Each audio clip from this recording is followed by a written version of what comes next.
The following program was provided by an independent producer solely responsible for its content. The opinions expressed do not necessarily represent the views of this station, its staff, board of directors, or underwriters.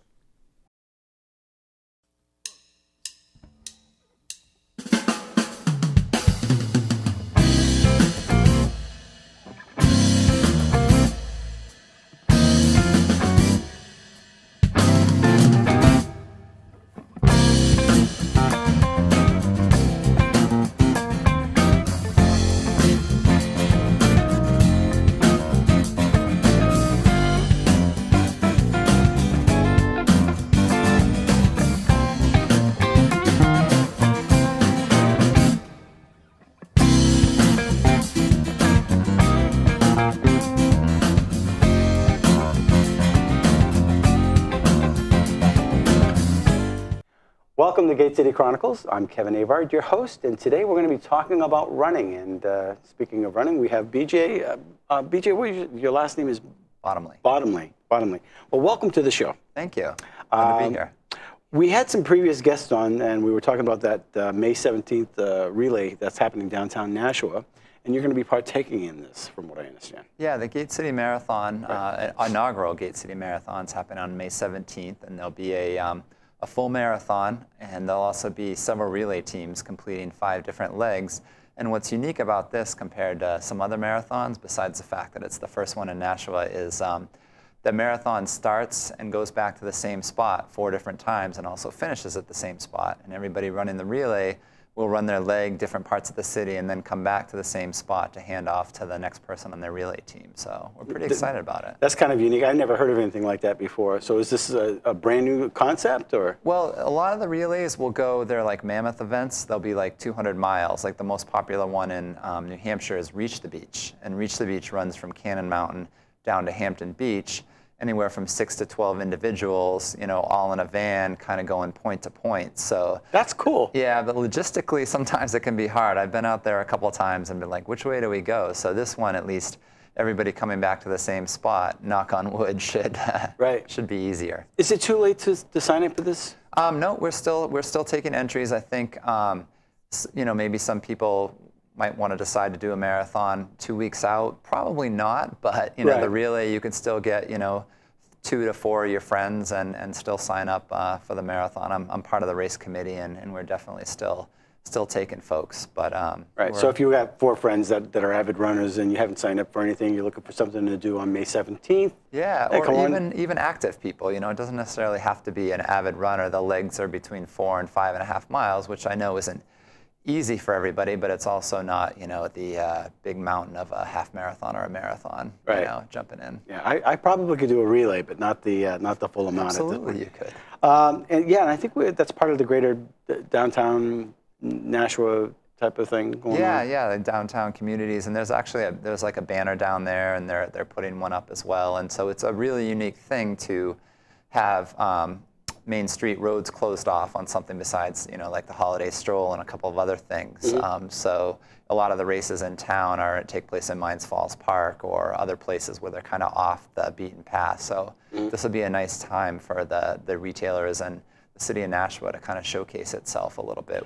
Yeah, it is kind of cool. So it'll actually go through all the best parts of Nashua, you know, through Mines Falls, through some of I don't know if it goes by Greeley Park. Yeah, there's 2, the loop, leg 1 and leg 5, the final leg both go up, you know, Concord Street and Greeley Park in that area. And then there is a Mines Falls leg. There is a leg in Riviera College, you know, and then one in the Hollis streets. Now you had mentioned your son's going to be running in this? Yeah, my son, he's a 7th grader, he's 13, and he has a lot of buddies that run. He's an avid runner, and so they're going to do a group as well. So some of them are doing middle school track right now, some of them are playing baseball, but they all run cross country on a junior Olympic team together. So they're going to get together and do that, and we're pretty excited to see how it goes for them. I think it'll be nice to them to see an event like that and the logistics and just, you know, fun. We're looking forward to them having some fun. Do you run with him at all, or? I do, yeah. He actually was, he had a great winter of training, and he kind of dragged me out. This was another miserable winter. And my wife and I saw a bunch of people running all winter long, and she's an avid runner, but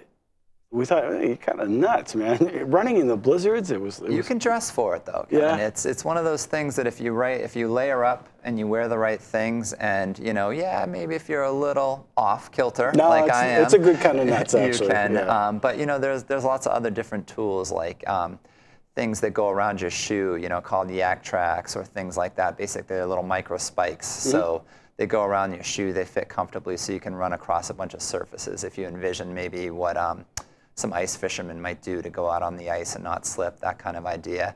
A lot of hardcore people did end up on the treadmill this winter, and there's certainly nothing wrong with that either. The treadmill runs just as good as, you get a good sweat on, and if you have difficulty, you're not 4 miles away from home in a blizzard, like you were just saying. Well, and which goes to my next question. Basically, you know a little bit about footwear.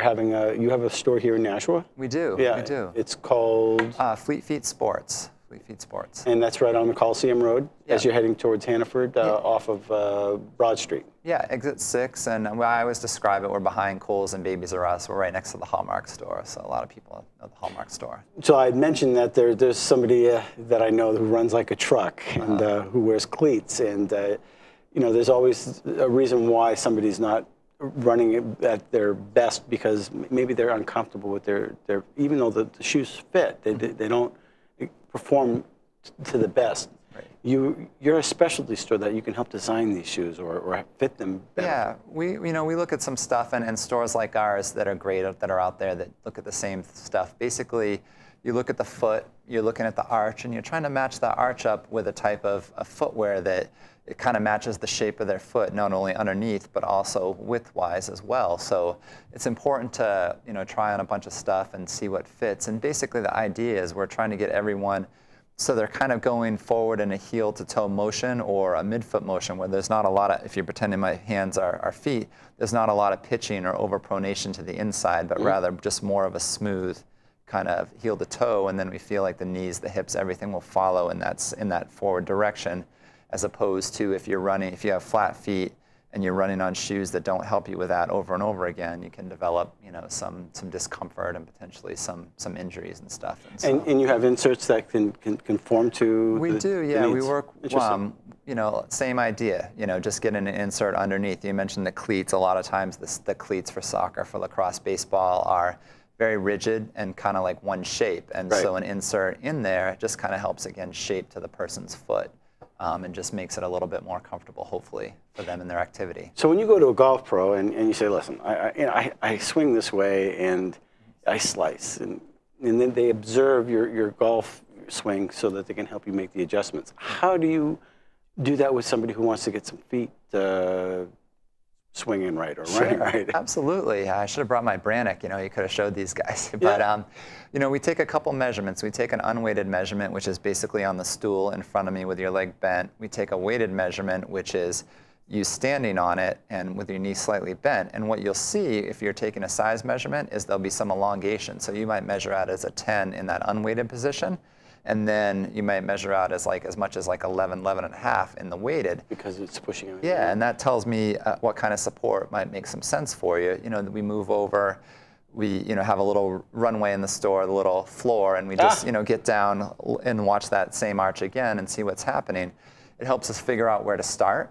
And then once we start, we can put folks up on the treadmill and kind of look at that same thing again. Now, running on the treadmill isn't always going to be the same as running outside, but at least it gives us a baseline to kind of look and see, are we aligning it, what's going on, and then being able to get your feedback, too, about what's happening. So there's a real art to this. That's interesting. What comes to mind automatically, you see these commercials all the time, and I've actually seen them going through Walmart, where you go to Dr. Scholl's little step-on thing there, and, I'm a 440, or I'm a this and that, and this and that, and they give you maybe a half a dozen options. But because every foot has a different need.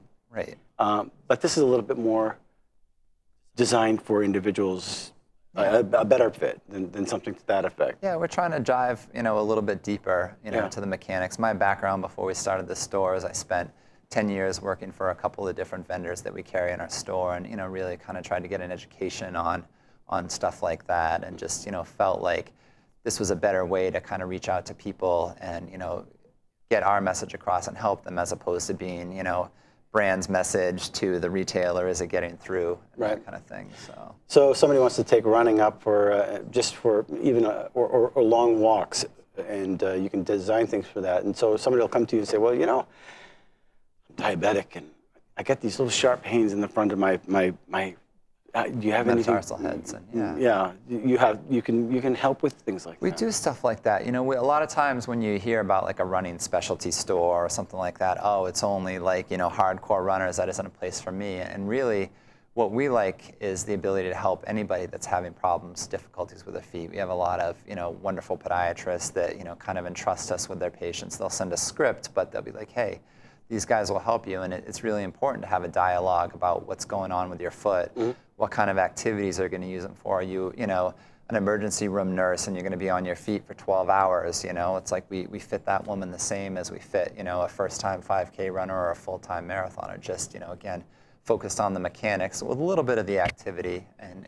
you know, it's not an exact science, but we feel like it's a lot better option than kind of grabbing, you know, based on color or based on, you know, that brand's really awesome, you know, I'm going to get that. Do you get a lot of feedback from people? We do, you know, a lot of, we both good, you know, and bad, and we don't mind bad feedback either, because if something, you know, isn't working right, we want them to come back and make it work right, so. I saw some of the very recently, and they, you know, you remember those shoes, and they're still out because, but they look kind of funky. They look like a rocking horse, and I guess they were supposed to trim the behind, but people are still buying those things. We call those the magic shoes when they are out. It's like you don't have to work out; you just put these shoes on, and to your point, they shrink. So we don't mention any brands. But. No, but that's you know, there's a lot that has to do with the feet, I guess, and it affects the body quite a bit. Yeah, and there's some really great people, you know, and different vendors across the globe, you know, that are really trying to dive down and make quality products for people's feet. And just because, you know, brand A didn't work for you doesn't mean that, you know, it won't work for the next person. It doesn't mean that they're not trying really hard to. Are a lot of the big names doing that? I mean, are they? They are, yeah. I used to work for, we'll say, the biggest running company in the world, and their R&D facility is like under lock and key. And I had a chance to check it out one time, and just, they had a room in there with a treadmill that, like, they could make it rain in there. Like, that's what kind of, you know, what the deep dive that they were doing on tech and technology and stuff like that. And so it's just, you know, it's really fascinating to see what goes into it. When you're running in the cold versus running on a hot tarmac, is there a difference in the performance of the shoe? Most shoes, you know, sometimes can soften up a little bit, the midsole, which is the bottom part of the shoe. There's a couple of things out there now where the foam actually keeps the same density, the same softness, no matter what the temperatures are, which I think is a really cool evolution. I can remember when I was first starting out, you know, shoes being pretty hard, you know, to your point, in the winter, or kind of going soft in a climate like ours where it starts to get humid and it's like, okay, this is a little more squishy than I'd like. And you get all sweaty and all that kind of stuff, so they have to breathe and all that. So there's quite the science to that. Yeah, absolutely. So how many brands do you have at your store? We probably have about 10 footwear brands and at least that many, you know, apparel brands. And so we have like the main brands. You have apparel brands? Oh, absolutely. Okay. Yeah, and because, you know, technical fabrics, you know, that pull sweat away from your body can make your exercise, you know, make it a little bit more enjoyable. Like that Under Armour type of thing. Yeah, that kind. I think that's become a good, you know, name for people to think of when they're, you know, it's a good place from a technical brand to start from. So you say, so it's not just the running. Again, the nurses. How about work boots and stuff like that for guys that are, or ladies that are out there in doing we just construction? have the athletic footwear, but what we, you know, when somebody comes in that is working construction or, you know, law enforcement, military, you know, we look at their boots and we think about those inserts that we were talking about a little bit earlier, you know, where just, again, that really rigid bottom and, you know, giving a little bit of shape, you know, when they're going to be using it. So how long have you been there? I know it's right next to that ceramic place there. Right, yeah, You're Fired. You're Fired, that's right, yeah. We've, the store's been there for 5.5 years. We were under a different name that I was part ownership of up until last July. And then at that point, we purchased the other half of the business and changed the name and have kind of just been doing maybe evolved our fit process a little bit more, added some brands that we hadn't had before that we were really interested in, and just kind of, tried to get the word out and really just, kept after it. One person after 5 at a years, time. that's good. They say if you survive the first year, you're doing pretty well. After 5.5 years, that's decent. Yeah. Good enough for you to take on the full load. Yeah, absolutely. Yeah. So, more stress, but good stress. Yeah. We feel really blessed to be able to, keep serving the area and doing what we like to do. I lived in San Diego for a little while working for one of those vendors, and I saw folks doing this, and it looked like they were, having an enjoyable life. They were helping people, they were being fit, and I was like, gee, I'd like to do that. Yeah. I had no idea how to do it at the time, even though I was calling on those stores. But yeah, well, that's a neat thing, and it's just one of those, you don't put a lot of thought into it. Sometimes if you just go to one of the big stores and you just buy some shoes because you need, that's one thing. But if you use it to work or you're working out, you really want that comfort. I know that if you're in pain, it limits you, and then that just has its effects as well. If you're not active, you seem to slow down, and the more you slow down, the less you work out and enjoy life. There's some laws of physics there. I heard, the object at rest. It's called gravity. Yeah. So. It takes now a little bit about the Hollis Fast Track 5K. What is that? Yeah. So the Hollis Fast 5K is in the 6th or 7th year. It's probably more actually. And basically what that is a downhill 5K that starts at the Hollis Brook